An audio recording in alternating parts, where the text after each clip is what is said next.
हमारी सोसाइटी देह और गेह में डूबी हुई है, इससे ऊपर नहीं उठती। 16 संस्कार हमारे सब गायब हो गए। एक संस्कार नहीं सनातन संस्कृति का, हिंदू संस्कृति का, पुंसवन संस्कार। मैं इस व्यासपीठ से बात कर दूं तो तुम देखने लगोगे इधर उधर। भारतीय सनातन संस्कृति में ही पुंसवन संस्कार है।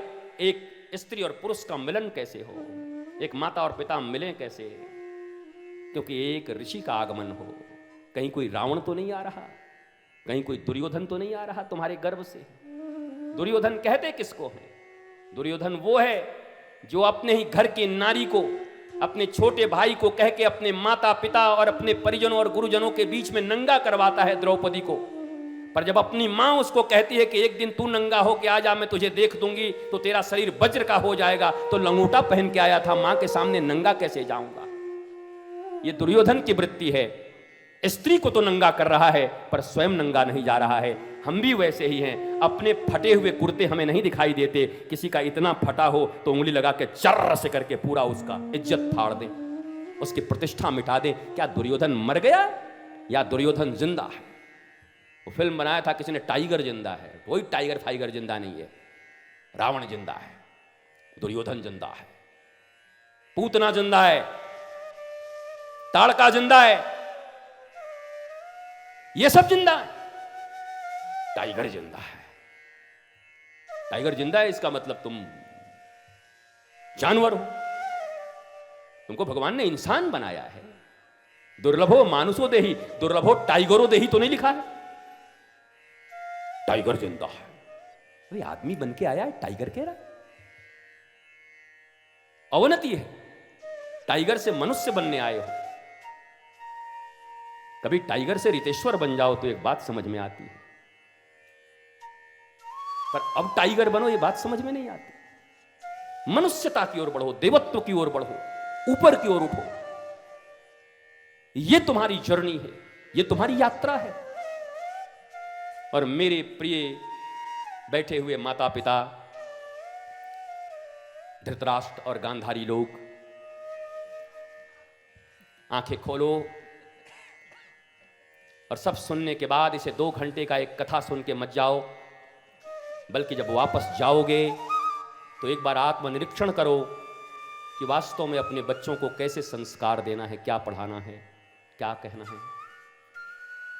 सब तो पढ़ा ही रहे हो, मजबूरी है, पर साथ में एक ऐसे ऋषि, एक संत के द्वार पर भी उनको भेजना शुरू करो जहां से वो भारतीय सनातन संस्कृति की गरिमा गवेषणा को सीख कर आएं, अपनी संस्कृति के विषय में जागृत हों। हनुमान जी का पूजन क्यों होना चाहिए, किस लिए होना चाहिए, हनुमान जी कैसे मैनेजमेंट गुरु हैं। मैनेजमेंट का सबसे बड़ा गुरु इस दुनिया में हनुमान जी महाराज। एवरीथिंग, एक एक चीज, किसी चीज को प्लान कैसे करना है, गोल क्लियर है कि नहीं, वहां जाने के बाद कहां बड़ा बनना है, कहां छोटा बनना है, सूरसा के सामने छोटा बनना है, हाँ, और कहां सीता जी के पास छोटा बनकर के कथा कहना है, बड़ा कहां बनना है, विकट रूप धरी लंक। जब अहंकार जलाने की बात आई तो विराट रूप धारण कर लिया। लंका अहंकार का प्रतीक है, लंका शंका का प्रतीक है, लंका भ्रम का प्रतीक है, लंका अज्ञान का प्रतीक है। अपने अज्ञान, अपने शंका, अपने भ्रम, अपने दुर्गुणों को जब जलाना हो तो विकट रूप धरी लंक जलावा, तब तुम विकट हो जाना, विराट हो जाना। पर तुम कहां विकट होते हो? अपने अहंकारों को बचाने के लिए विकट होते हो। अहंकारों को बचाने के लिए हत्याएं हो जाती हैं, अहंकारों को बचाने के लिए परिवार टूट जाते हैं, अहंकारों को बचाने के लिए तुम्हारे प्रेम टूट जाते हैं। पर अहंकार को मिटाने के लिए कभी तुम विराट नहीं बनते, विकट नहीं बनते। उसके बाद भी तुम हनुमान चालीसा के जापक और पाठक कहलाते हो। हनुमान चालीसा के जापक वो हो सकते हैं जिन्होंने सदगुरु के मुखाम्भोज से कभी हनुमत चरित्र को ठीक से सुना होगा। ये 7 दिन नहीं, 700 दिन भी कम है हनुमान चालीसा के ऊपर प्रवचन करने के लिए। 7 दिन तो बहुत कम है, भूमिका बनते बनते लग जाएगी। 7 दिन में भूमिका भी नहीं बनेगी, क्योंकि सुनने वाला कौन है? झुकती है दुनिया, झुकाने वाला चाहिए, तो सुनती है दुनिया, सुनाने वाला चाहिए। ये सुनने वाले कौन लोग बैठे हैं? आपके मन की स्थिति क्या है? आपकी भूमिका क्या है? आपका स्तर क्या है? मन के स्तर को आप पढ़ो, जानो किस स्तर पे हो, ज्ञान के स्तर पे हो, कर्म के स्तर पर हो, भक्ति के स्तर पर हो, किस स्तर पे? कई बैठे हैं कर्म ही पूजा है, कर्म छोड़ के हम कुछ नहीं मानते। अरे कर्म तो रावण और दुर्योधन भी कर रहे थे तुमसे ज्यादा, कुत्ते की मौत मारे गए पूरे खानदान के सहित। तुम क्या रावण से ज्यादा कर्मठ बनोगे? कंस से ज्यादा कर्मठ बनोगे? दिन रात जग करके कर्म ही कर्म करता रहता है, कर्म ही पूजा। गुरुजी अपना तो ऐसा है कि अपनों तो कर्म को ही सब पूजा मानते हैं, कर्म ही पूजा है। कौन से शास्त्र में लिखा है? किसने पढ़ाया है तुम्हें? कितने शास्त्रों को देखा है तुमने?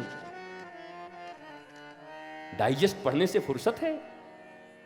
गूगल पे और कुछ सर्च करने से तुम्हें फुर्सत है? और गूगल की भी ऑथेंटिसिटी कितनी है बताओ? कितना ऑथेंटिक है गूगल?